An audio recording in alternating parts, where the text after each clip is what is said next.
بسم اللہ الرحمن الرحیم۔ نمبر 1، اسلامی تاریخ۔ حضرت لوط علیہ السلام۔ حضرت لوط علیہ السلام اللہ کے مشہور نبی ہیں۔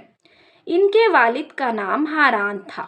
وہ حضرت عیسیٰ علیہ السلام سے تقریباً 2000 سال پہلے پیدا ہوئے۔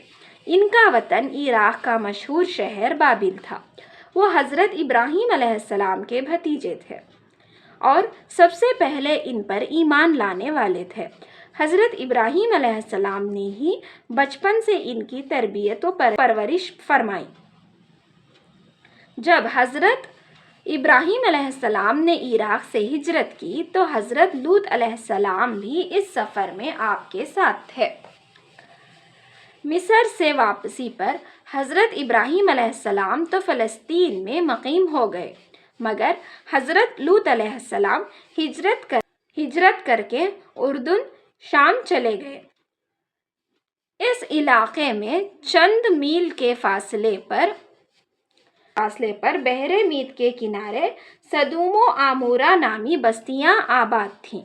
ان کے رہنے والوں کی اصلاح کے لیے اللہ تعالیٰ نے حضرت لوط علیہ السلام کو نبی بنا کر بھیجا۔ نمبر 2، حضور صلی اللہ علیہ وسلم کا معجزہ۔ حضور صلی اللہ علیہ وسلم کا کفار کے درمیان سے گزر جانا۔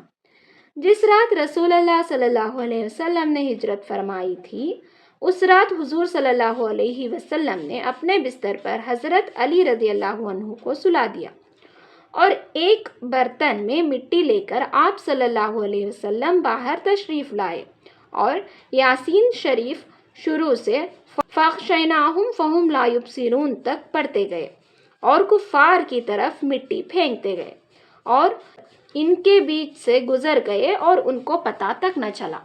نمبر 3، ایک فرض کے بارے میں۔ قضا نمازوں کی ادائیگی۔ رسول اللہ صلی اللہ علیہ وسلم نے فرمایا، جو کوئی نماز پڑھنا بھول گیا یا نماز کے وقت سوتا رہ گیا تو اس کا کفارہ یہ ہے کہ جب یاد آ جائے اسی وقت پڑھ لے۔ خلاصہ، اگر کسی شخص کی نماز کسی عذر کی وجہ سے چھوٹ جائے یا سونے کی حالت میں نماز کا وقت گزر جائے تو بعد میں اس کو پڑھنا فرض ہے۔ نمبر 4، ایک سنت کے بارے میں۔ قبرستان جانے کی دعا۔ رسول اللہ صلی اللہ علیہ وسلم جب قبرستان میں جاتے تو اس دعا کو پڑھتے تھے: السلام علیکم دار قوم مؤمنین وإنا ان شاء اللہ بکم لاحقون۔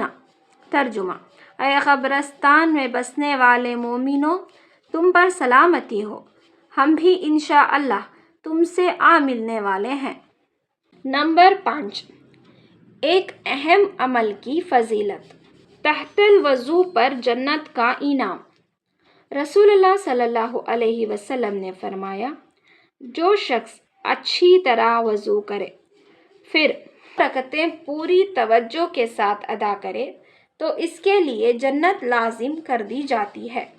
خلاصہ، وضو کے بعد 2 رکعت نماز پڑھنے کو تحت الوضو کہتے ہیں۔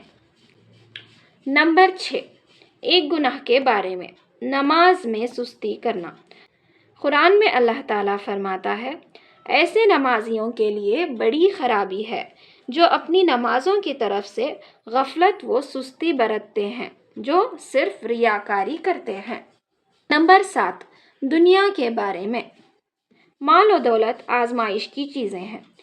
قرآن میں اللہ تعالیٰ فرماتا ہے، جب اللہ تعالیٰ انسان کو آزماتا ہے تو اس کو ظاہراً مال و دولت دے کر اس کا اکرام کرتا ہے تو وہ بطور فخر کہنے لگتا ہے کہ میرے رب نے میری قدر بڑھا دی، حالانکہ یہ اس کی طرف سے اس کی آزمائش کا ذریعہ ہے۔